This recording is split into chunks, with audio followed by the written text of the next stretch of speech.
청취자 여러분, 혹시 고려인이라고 들어보셨어요? 네, 그 19세기 말에 연해주로 가셨다가 스탈린 시절에 중앙아시아로 강제 이주되신 분들 말씀이시죠? 맞습니다. 근데 이제 시간이 많이 흐르고 특히 소련 때는 한국어 교육도 금지됐었다고 하잖아요. 그렇죠. 그래서 많은 후손들이 우리말을 거의 못하게 됐다고. 네. 스스로 고려인인 건 아는데 뭐랄까 정체성은 러시아인에 더 가깝다고 느끼는 경우도 많대요. 환색이 조금 넘는 시간인데도 이런 변화가 있다는 게 참 생각이 많아지더라고요. 네, 그 환경과 역사의 단절이 정체성을 어떻게 바꿀 수 있는지 보여주는 좀 안타까운 사례죠.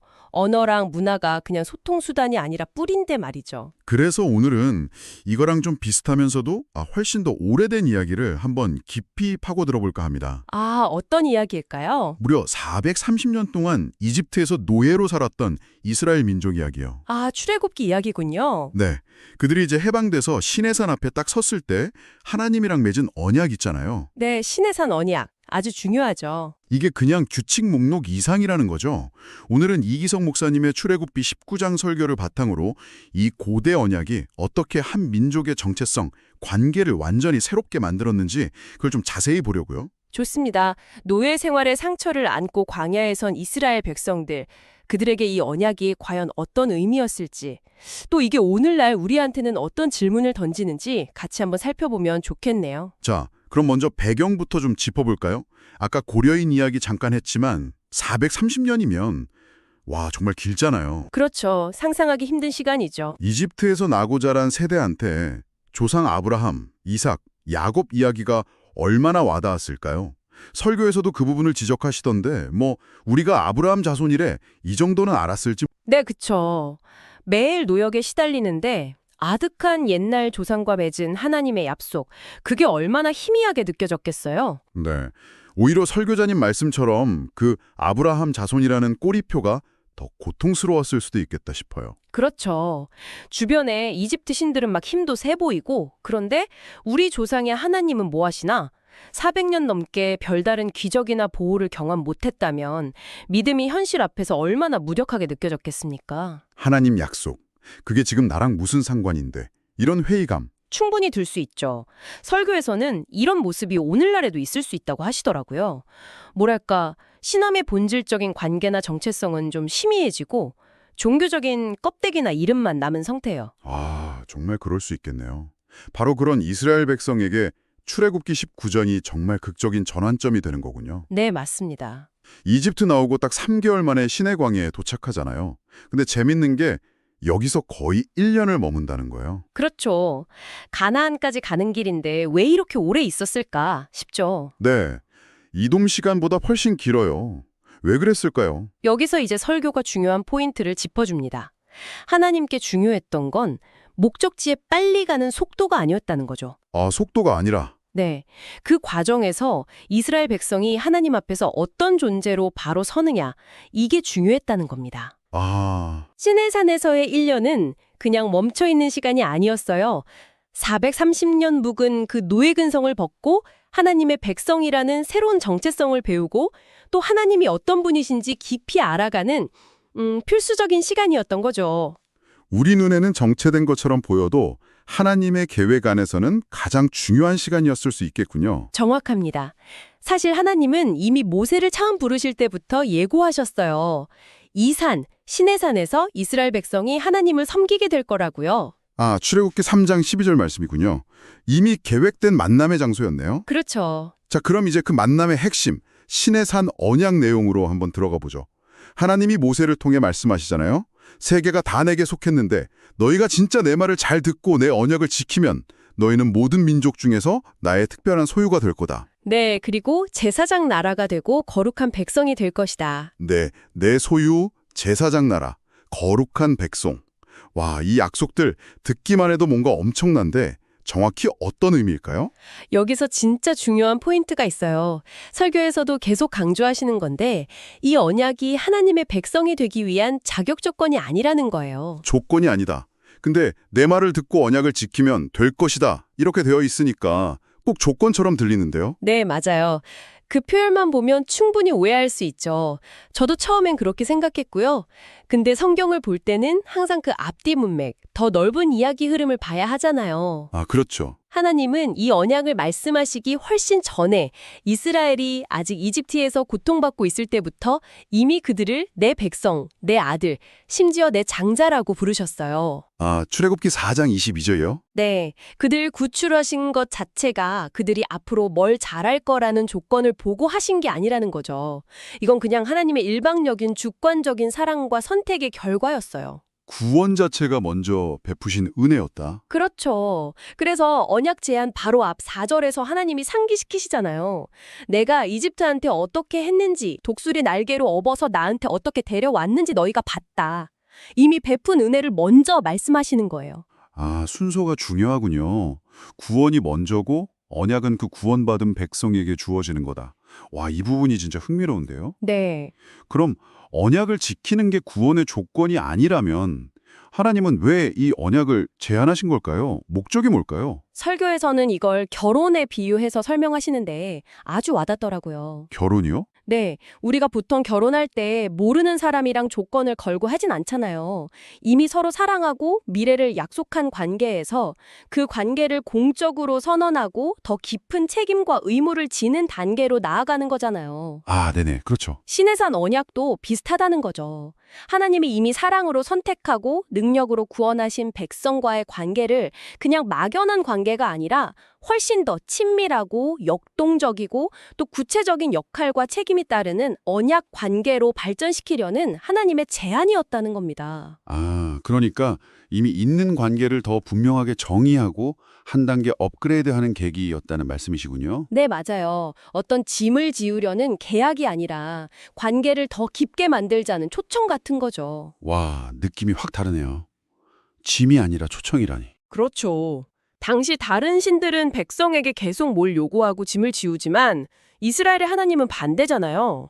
이사야서 보면 오히려 백성을 품에 안고 늙을 때까지 돌보겠다고 약속하시는 분으로 나오거든요. 네, 이사야 46장이었죠. 그런 맥락에서 보면 이 언약은 부담이 아니라 이미 받은 그 엄청난 사랑과 구원의 기초에서 이제 우리 더 깊은 관계로 나아가자 하는 하나님의 정말 은혜로운 초청인 셈이죠. 아, 그렇군요. 그럼 이제 그 새로운 관계 속에서 약속된 세 가지 정체성, 내 소유, 제사장 나라, 거룩한 백성. 이거 하나씩 좀 더 자세히 볼까요? 먼저 내 소유, 히브리어로 세굴라라고 하셨죠. 이게 어떤 의미일까요? 네, 세굴라, 이게 보통 왕이 개인적으로 가진 아주 귀한 보물, 특별히 아끼는 재산을 뜻하는 단어예요. 아, 보물? 네. 근데 설교에서는 이것도 마찬가지로 이스라엘이 뭘 잘해서 얻어내는 자격 같은 게 절대 아니라고 강조해요. 이건 역시 하나님의 주권적인 선택, 값없는 사랑의 결과라는 거죠. 이것도요? 네.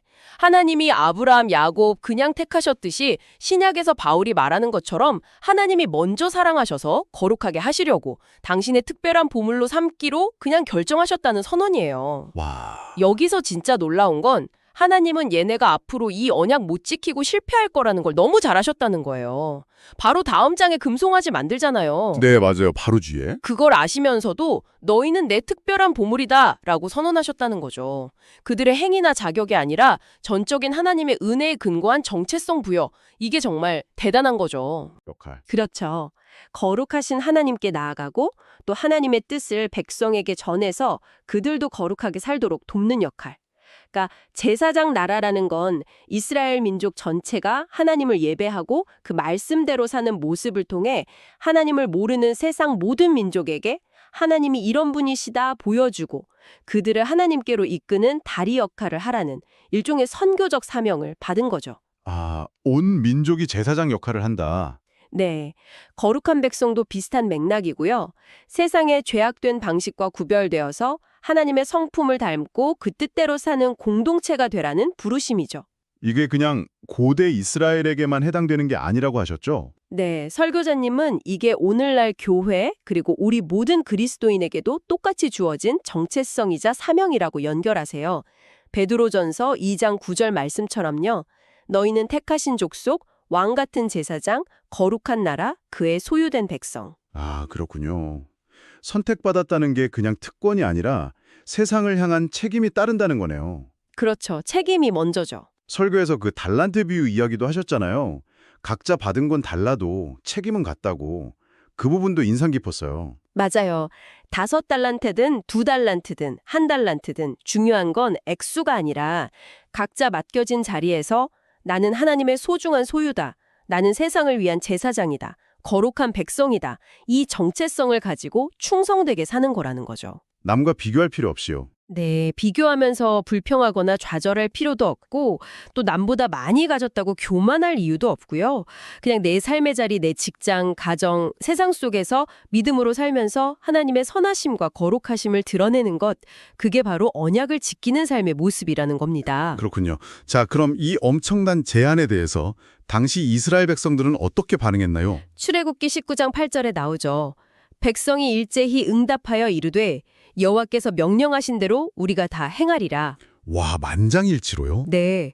한 목소리로 네, 그렇게 하겠습니다 하고 언약을 받아들인 거예요. 물론 우리가 그 뒤 역사를 보면 이 약속 못 지키고 수없이 실패하잖아요. 그렇죠.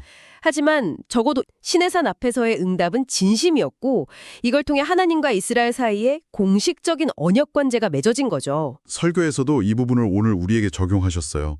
그냥 나는 크리스천 이름표만 달고 사는 게 아니라 하나님이 우리를 왜 부르셨는지, 어떤 정체성, 하나님의 소유, 제사장, 거룩한 백성을 주셨는지 깨닫고 그 언약 관계 안에서 정말 능동적으로 책임감 있게 살아가야 한다고요. 네, 맞습니다. 과거의 어떤 뜨거운 경험이나 형식적인 종교 생활에 머무는 게 아니라 지금 여기 내 일상에서 내가 하나님의 특별한 소유고 세상을 향해 하나님의 사랑과 거룩함을 보여줘야 할 왕 같은 제사장, 거룩한 백성이라는 이 정체성을 진짜로 살아내야 한다는 도전이죠. 아까 고려인 이야기랑도 이게 연결될 수 있겠네요. 그 정체성을 적극적으로 살아내지 못하면 희미해질 수 있는 것처럼. 그렇죠. 우리도 이 언약적인 정체성을 삶으로 살아내지 않으면 그냥 이름뿐인 그리스도인이 될 위험이 있다는 어떤 경각심을 주는 거죠. 자, 오늘 시내산 언약을 통해서 정말 많은 이야기를 나눴습니다. 청취자 여러분은 어떤 점이 가장 와닿으셨나요? 오늘 이야기의 핵심을 좀 요약해보면요. 시내산 언약은 구원의 조건이 아니었다는 거. 네, 그게 중요했죠. 네. 오히려 이미 하나님의 사랑과 은혜로 구원받은 백성과의 관계를 새롭게 정립하고 하나님의 소유, 제사장 나라, 거룩한 백성이라는 영광스러운 정체성과 함께 세상을 향한 사명을 주신 사건이었다는 것. 이건 짐이 아니라 먼저 받은 은혜에 감사하며 응답하는 삶으로의 초청이라는 거죠. 그리고 이 부르심과 사명은 오늘 우리에게도 동일하게 주어졌다는 메시지였고요. 맞습니다. 네. 오늘 설교를 통해 보니까 고대의 그 언약이 그냥 법조항 묶음이 아니라 노예였던 백성을 하나님의 백성으로 새롭게 빚어가시는 정말 역동적인 이야기였네요. 그렇죠. 단순히 이름표만 다는 게 아니라 그 이름에 담긴 의미, 하나님과의 특별한 관계와 세상을 향한 사명을 깨닫고 그걸 삶으로 살아내는 게 중요하다는 걸 다시 한번 생각하게 됩니다. 마지막으로 오늘 이야기에서 나온 질문 하나를 여러분께 던져드리면서 마무리할까 하는데요. 네. 설교에서도 강조됐듯이 하나님은 이스라엘이 앞으로 실패할 걸 아시면서도 먼저 선택하고 언약을 맺으셨잖아요. 네, 그 금송아지 사건. 네. 이처럼 내 자격이나 헌신보다 은혜가 먼저고 내 실패에도 불구하고 하나님의 사랑은 계속된다는 이 사실을 깊이 받아들이는 것이 오늘 우리가 맺는 인간관계나 우리에게 맡겨진 책임 아니면 우리 신앙 자체를 이해하고 살아가는 방식에 어떤 실제적인 변화를 줄 수 있을까요? 한번 깊이 생각해 보시면 좋겠습니다.